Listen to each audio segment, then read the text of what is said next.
সকালে ঘুম থেকে উঠে আমার ডিউটি শুরু। এসে দেখি ড্রামে চাল শেষ হয়ে গিয়েছে, তাই বস্তা থেকে ড্রামে চাল ঢেলে বাকি কাজগুলো করে নিচ্ছিলাম। হ্যালো, আসসালামু আলাইকুম ভিউয়ার্স, কেমন আছেন সবাই?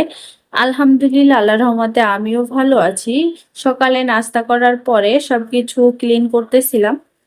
আমি সবসময়ের জন্য একটু আ ফাস্ট সবকিছু করার ট্রাই করি। যেহেতু আমার বাসায় একটা ছোট্ট বেবি আছে, সেহেতু আমি সব কাজগুলো করে যাতে ওকে সময় দিতে পারি, এজন্য সব কাজগুলো ফাস্ট করে নেওয়ার চেষ্টা করি। তো সবার জন্য একটু কফি বসালাম।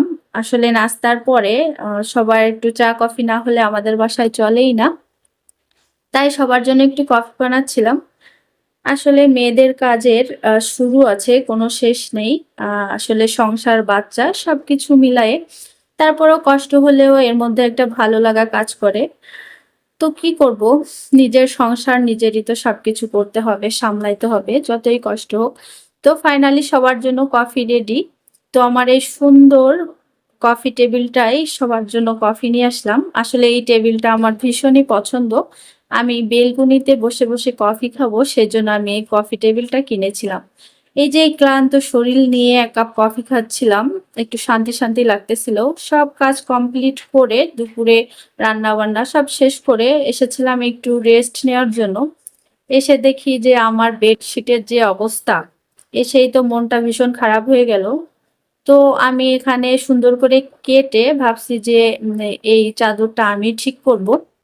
এখানে মাপ দিয়ে সুন্দর করে কেটে নিয়ে তো সেলাই করতে বসে গেছি। যে কথা সেই কাজ, আজকে বেডশিট সেলাই করবই, মানে ঠিক করবই।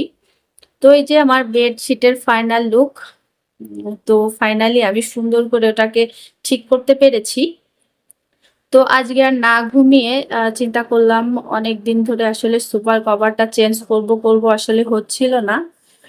তাই আজকে ফাইনালি আমি এই কভারটা চেঞ্জ করেই ফেলবো। এটা ভেবেই আমি আসলে চেঞ্জ করতে চলে আসছি।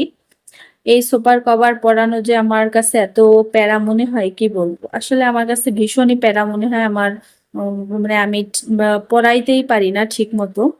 তো যাই হোক, অনেক কষ্ট করে তো ফাইনালি আমি সুন্দর করে পরিয়ে ফেলেছি।